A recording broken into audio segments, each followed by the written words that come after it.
நீங்கள் தம்பில் லேட்ரலைஸ் ஃபார்ம் போட்டிருப்பீங்க, அதே கேபிள் கிராஸ் ஓவரில் லேட்ரலைஸ் போடும்போது கொஞ்சம் டிஃப்ரெண்ட் வேரியஸில் போட்டிங்கன்னா நல்லா எஃபெக்டிவாக இருக்கும். அதுக்கு நம்ம இந்த ஸ்டெப்பர் பயன்படுத்தி போட போகிறோம். அது எப்படிங்கிறது இந்த வீடியோவில் டீட்டெயிலாக பார்க்கலாம். ஃபஸ்ட்டு நீங்கள் லேட்ரலைஸ் போடும்போது நார்மலாக கேபிளை கீழே வச்சுக்கணும். நீங்கள் போடும்போது பாயிண்ட் கீழே வச்சுட்டு உங்களுக்கு இந்த ஸ்டெப்பரை எப்படி பயன்படுத்தணும் இந்த வீடியோவில் டீட்டெயிலாக பார்க்கலாம். நீங்கள் எந்த கையை தூக்க போகிறீங்களோ அதுக்கு ஆப்போசிட் கையை உள்ளே விட்டுறணும். உள்ளே விட்டுட்டு கேபிளை நம்ம லேட்ரலைஸ் பிடிக்கிற ஃபார்ம்லேயே பிடிச்சிட்டு நீங்கள் லேட்ரலைஸ் தம்பில் எந்த ஃபார்மில் தூக்குறீங்களோ அதே ஃபார்மில் போகணும். ஆனால் கொஞ்சம் டிஃப்ரெண்ட் வேரியேஷனாக நீங்கள் நேராக போடாமல் 45 டிகிரி சாஞ்சி போடுறனா நார்மலாக போட விட நல்லா எஃபெக்டிவாக வரும்.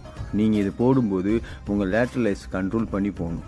இது செகண்ட் மிஸ்டேக் எல்லாம் என்ன பண்ணுறாங்கன்னா இப்படி ஸ்பீடாக பண்ணக்கூடாது. ஸ்லோவாக மசில் டார்கெட் பண்ணி லைட் வெயிட்டில் பண்ணும்போது தான் உங்களுக்கு நல்ல எஃபெக்டிவாக லேட்ரலைஸ் மட்டும் நான் போடுற மாதிரி இந்த ஃபார்மில் ஸ்லோவாக கண்ட்ரோல் பண்ணி போடும்போது தான் நல்லா எஃபெக்டிவாக இருக்கும். நீங்கள் ரெப்பு 12, 10, 8ன்னு போடலாம், 15, 12, 10 போடலாம். இந்த மாதிரி மாற்றி ஆல்ட்ரேட் பண்ணும்போது உங்களுக்கு லேட்ரலைஸ் நல்லா டெவலப் ஆகும். இந்த மாதிரி இன்ஃபர்மேஷனாக வீடியோக்கு நம்ம பேட்சை ஃபாலோ பண்ணி